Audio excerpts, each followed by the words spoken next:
اہل سنت والجماعت کا موقف یہ ہے کہ ذبح کرنے کے لیے مسلمان یا صحیح اہل کتاب ہونا ضروری ہے۔ شیخ عبد الرحمن بن محمد بن سلیمان الکیلبولی الحنفی رحمہ اللہ فات 1078 ہجری مجمع الانہر میں فرماتے ہیں بتحل ذبیحۃ مسلم و کتابی ذمی و حربی اما المسلم فلقولہ تعالی الا ما زکیتم اب الخطاب للمسلمین و اما الکتابی فلقولہ تعالی وطعام الذین اوتوا الکتاب حل لکم والمراد به مزکاہم لأن مطلق الطعام غیر المزکی یحل من ای کافر کان۔ خلاصہ یہ ہے کہ یا تو مسلمان ذبح کرے تب بھی قربانی ہو جائے گی، اور کافر سے ہی اہل کتاب ذبح کرے تب بھی قربانی ہو جائے گی۔ دلیل سورۃ المائدہ آیت نمبر 5 الیوم احل لکم الطیبات وطعام الذین اوتوا الکتاب حل لکم وطعامکم حل لہم، تمہارا کھانا بھی تمہارے لیے حلال ہے اور اہل کتاب کا کھانا بھی تمہارے لیے حلال ہے۔ یہاں طعام سے مراد ذبیحہ ہے، کیوں؟ اگر ذبیحہ نہ ہو عام کھانا تو ہر کافر کا حلال ہوتا ہے، اس پر طعام کہنے کی حلہ کہنے کی ضرورت ہی نہیں تھی، مراد ذبیحہ ہے۔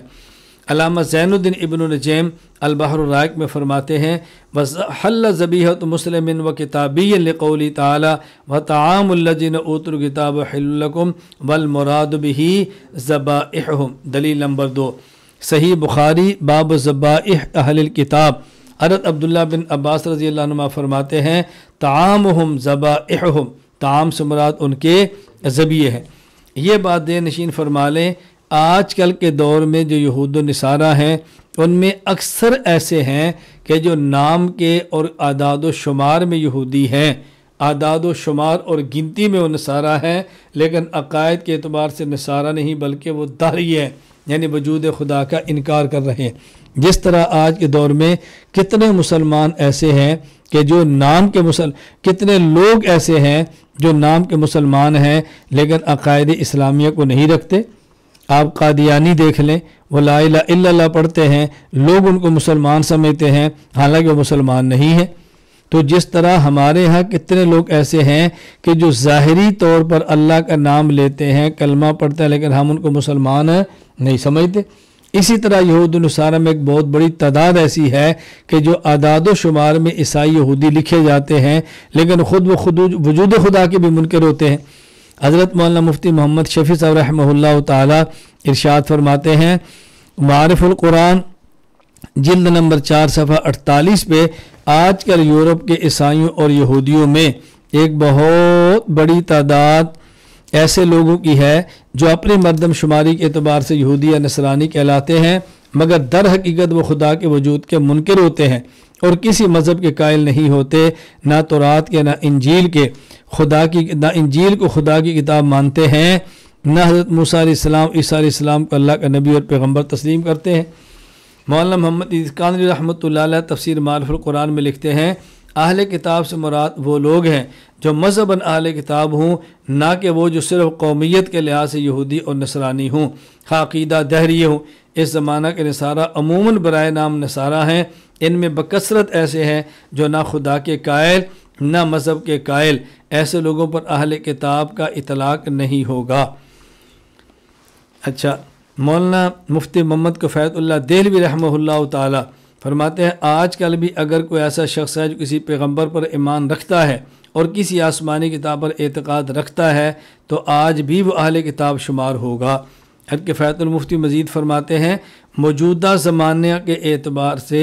موجودہ زمانہ کے یہود و نصارہ جو حضرت موسیٰ علیہ السلام یا حضرت عیسیٰ علیہ السلام کو پیغمبر اور تورات یا انجیل کو آسمانی کتاب مانتے ہوں، اہل کتاب ہیں، خواہ تثلیث کے قائل ہوں۔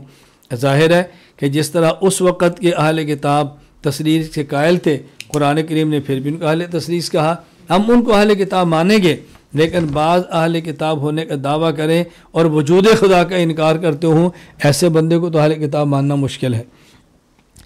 اچھا، عجیب بات یہ ہے یہاں بھی غیر مقلدین کا موقف یہی ہے کہ مسلمان اور اہل کتاب کے علاوہ کوئی اور کافر بھی ذبح کرے تو جائز ہے،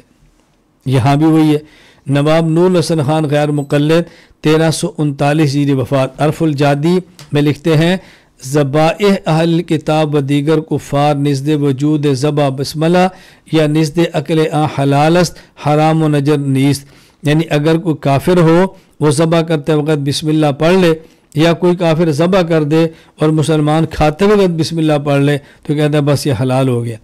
علامہ وحید الزمان غیر مقلد وفات 1338 ہجری کنز الحقائق صفحہ 182 وہ لکھتے ہیں وذبیحۃ الکافر حلال اذا ذبح للہ وذکر اسم اللہ عند الذبح. کافر کا ذبیحہ حلال ہے جب وہ اللہ کا نام لے کر ذبح کرے، اور یا وہ اللہ کا نام لے ذبح کرتے، یا اللہ کا نام لے ذبح کرتے ایک وقت، دونوں صورتوں میں. یعنی عجیب بات یہ ہے کہ ہر موقع پر ان لوگوں نے قسم اٹھا رکھی ہے کہ ہم نے مخالفت اہل سنت والجماعت کی ضرور کرنی.